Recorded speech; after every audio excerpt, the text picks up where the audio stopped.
definitely like to do whatever is the suggestion, and I will be in touch with all of you and see how the university and the state goes with these developments.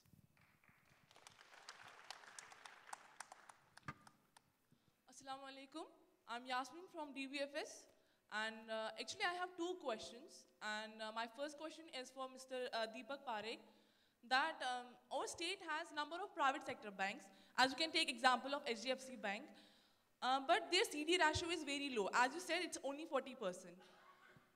So why you hesitate to give credit to the, we can say the general public and entrepreneurs of the state, because this leads to the capital flight. And why you hesitate to give a loan to the public of this state? And now a second question is for Mr. Gandhi, that don't you think that there should be a proper legislation for this to keep check on these private banks, so that these CD ratios should be properly checked, and the problems which we are facing right now due to the lack of proper, okay, say that money supply, and due to which we are really facing number of problems, so that we will not face it in the future. Don't you think that there should be a proper legislation? Thank you. See, I am quite convinced that over a period of time, the CD ratios will increase in Kashmir. I think tourism is totally underestimated. Tourism is growing. The few hours that we have been here we've been hearing phenomenal stories about the number of tourists that have started coming to the valley, and there are limited number of hotels, limited rooms, limited places for people to stay. Tourism is a huge employment possibility.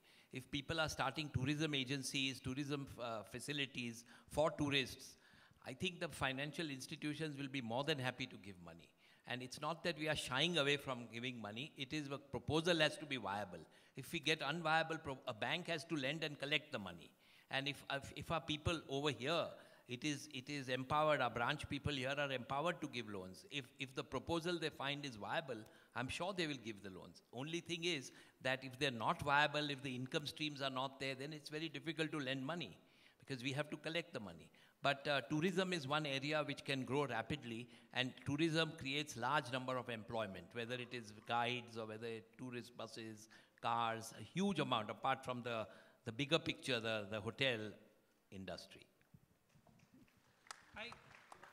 I agree with Mr. Parikh. See, bank lends money when it makes money. And it needs to, you need to have feasible projects, feasible ideas for the bank to lend money so that it can make money. If you have peace and quiet, stability, more and more business ideas are feasible. It is much easier. There is a hidden cost to business ideas of instability. And part of what they will tell you is that they would rather invest in another state because that hidden cost doesn't exist in that other state. There is a hidden cost of the threat of violence, the threat of something going wrong, and that is what we have to slowly reduce. I also agree with Mr. Tata that it is actually a cycle. So it is not good enough just to say, bhai, let's get stability. You can also take actions that will improve stability.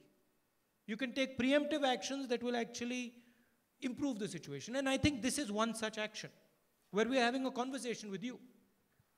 Last time I came here, there was a misunderstanding. Big businesses don't want to come to Kashmir. It's actually not true. Big businesses want to make money. And it is easier to make money in an environment which is stable. And I'm pretty sure that as stability comes into Kashmir, as trust develops, you will start to accelerate and you will start to go faster than a lot of the other states.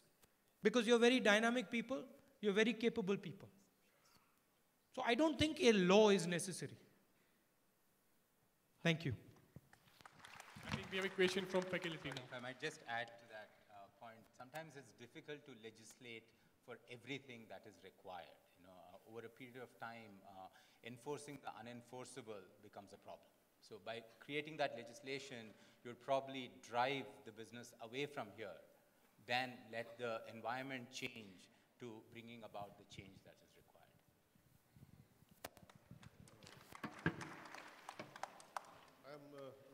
Good afternoon, sir. We have a question from this side first. Okay, thank you. I'm Imtiazul Haq from the Department of Economics. As a teacher, there has been an interesting debate that whether it is the stability that gives rise to the prosperity or the prosperity gives rise to the stability. And I agree with the views of Mr. Ratan Tata that it is the prosperity that gives rise to the stability. But the question then arises, what is the source of the prosperity? It, of course, is the creation of the employment opportunities by way of making the investments. But then we come to the basic question that how these employment opportunities can be created, especially within our own state of Jammu and Kashmir. I have also listened to the various questions and the queries raised by the students that we have the enormous human resource potential. Admitted, not only that, but I am proud to say that we have substantial economic resources. And I will be mentioning just 2 or 3. But what then is the problem that we are not able to create the employment opportunities? The only thing is that there is a mismatch of the human resource development and the material resource base. Our skill formation is not in line with the resource potential so that these resources could be exploited at an optimal level. The result is that all our resources are underutilized, misutilized. I will be talking just only about 3 sectors, although we have many, shortly, because of the paucity of time. The first of all is the handicraft sector. Number 2 is the tourism sector. And number 3 is the power sector. And also one of the sectors, I will be taking them one by one. Let's come to the handicraft sector first of all. We have an advantage that this sector is environment friendly. It does not lead to the environmental degradation. Number 2, this sector, the employment opportunities can be created with meager investments. Number 3, it has the potential to absorb a lot of employment. And number 4, the products, the handicraft products of the Jammu and Kashmir, they are renowned at the world levels. It has the ability to penetrate the international markets, to earn the foreign exchange. Now then, what happens when there is a mismatch between the skill formation and the resource potential? We have not been able to, this is surprising, and this may please be taken seriously, that the adjusting rod between the mismatch is the right type of education so that it can lead to the creation of the skills which are in line with the resource potential. I would like to ask that the University of Kashmir itself or the government of the Jammu and Kashmir, how far they have been able to do justice with this area by declaring it as a thrust area. It may be existing on the papers, but nothing is being done practically.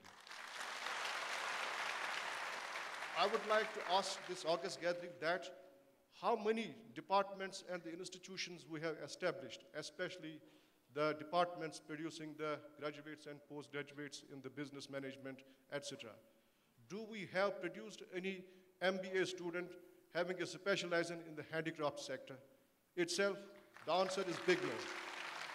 We could just utilize that in our own economy, and then we are not dependent upon the rest of the country or elsewhere for the employment opportunities. Substantial resources. Similarly, we have another sector, that is the tourism sector. There's a dearth of institutions producing those personnel professionals who could deal with this industry and give new dimensions to it, especially when we know that we are so important at international levels, a huge foreign exchange earning sector. Similarly, there is another sector, which is the horticulture sector. Though we produce millions of tons of apple, but we are not being able to add value to that.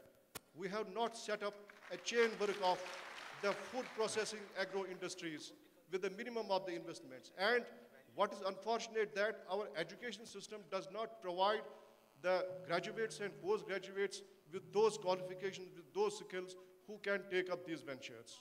So the thing is that write-up of the education is required to remove this mismatch, and it is a policy question. It's for the planners, policy makers, and those who are at the helm of affairs. The power sector is one more sector. Please bear with me, just for 1 minute, sir. We have a substantial economic source, that's power,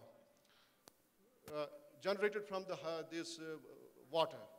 This water now has assumed the significance because rightly said by somebody that one of the world wars will be fought on the water resources. We have 20,000 megawatts of energy that could be generated from our water sources. We can compare ourselves with the Middle East and the Central Asian countries in case of they are possessing the hydrocarbon resources, deriving the fossils, this energy from the fossils fuel, but at the same time polluting the environment, and those resources are exhaustible. In our case, water resources are eco-friendly and they are non-exhaustible. What comes in between that, we are not able to exploit 20,000 megawatts, which have been found technically and economically feasible. This is a surprise that our own state power projects, they reap only 5% of this 20,000 megawatt energy. Only just below 1,000 megawatts is harnessed. With the result that... Let them answer this. Let's have the expert opinion on this. Well, that was a long question. He is an academic. Okay. Let me just say this first, that I don't think any of us are saying that we make stability and prosperity a chicken and egg situation. It's not a question of what comes first and what comes second. I think we are all agreeing, and I can see that in your questions, that the two will go hand in hand together. Things are already so much better, and I think we have seen examples of how industry and commerce is coming to this place. So I don't think it is a sequential issue. I think it was Aristotle who said that courage is the first of all virtues, because without courage, we cannot act on any other virtue. I'm going to try and gather some courage and try and answer your question, sir. There were 2 points I wanted to share with you. Your question brings to my mind the first of those two, and I want to say I fully agree with you. And I would like to capture your question in one word, and that word is individualization. What that means is we are all individuals. At a superficial level, we have lots in common with each other. But it is what we have in uncommon with others that makes us who we are. Our dreams, our ambitions, our weaknesses, our susceptibilities reside in who we are as distinct from who everyone else is. That is what makes each one of us an individual. I think that is what makes Kashmir, Kashmir. Kashmir is not just your state, it is everybody's state. And from all our points of view, what is more important about Kashmir is not what it has in common with every other state. It is what it has in uncommon. And I think the distinguished gentleman here has just pointed out some aspects of Kashmir that are uncommon. And I just want to say, I think you're very right to point this out. That is where you should specialize, whether it's the handicrafts you talked about, whether it's generating power in a green way. That is what will make Kashmir special. That is what will make Kashmir prosper in the way that only Kashmir can. So I want to say I just fully agree with you.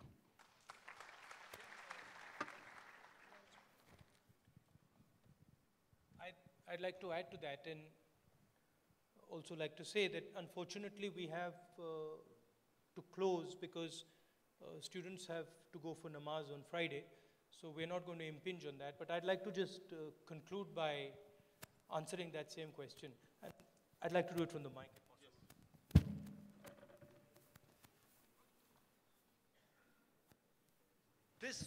This problem of individuality exists in every single state.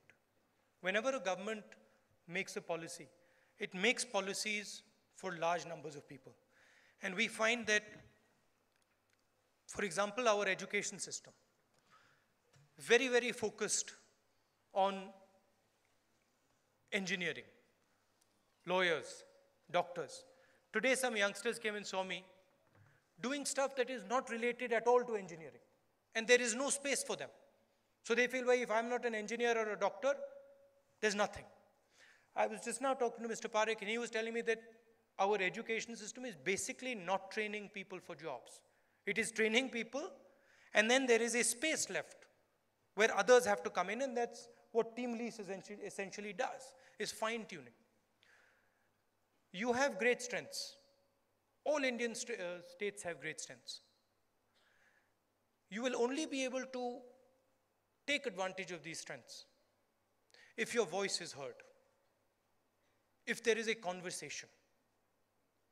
If there is a conversation, your government will be forced to realize that, look, there is an issue. And what is important is that the conversation doesn't break down. We are not going to solve Jammu and Kashmir or India's problems sitting in this hall. Nobody in this room is naive enough to believe that. I certainly am not. But what we can do is we can start a process where we have a conversation and say, this is not working. And that is working. Let us start doing that. Let us stop doing this. So that is the spirit of this discussion. I'd like to close by thanking all the business leaders who have come here. They have got many important things to do. And they have given us their time, their experience, and their understanding. At the same time, I'd like to thank all the young students in this room. You also have many interesting and important things to do. So I appreciate that you came here today to listen to these gentlemen. What I want to do is build a partnership that lasts for many years, that lasts our lifetime, and build a partnership that helps Kashmir, Jammu, Ladakh, the rest of the country work together to make people's lives, to build people's futures. Because I'm worried about the future of the youngsters in this room. I want you to have opportunity. I want you to succeed. And I'm ready to help you as much as I can to do that. Thank you once again for coming. All the best. So thank you very much. Of course, because of Juma today, we will not be able to continue. But I can assure you, I will request all these gentlemen to come back again, not all together, but maybe individually. And Rajiv ji was telling that he's coming in December, and I'm going to call him, make him to talk to you much longer. And definitely, I, on behalf of all of you, thank the panel, and especially Rahul ji, to take so much of pain and interest for the university, and we will be always looking forward for more and more support from them. Thank you very much.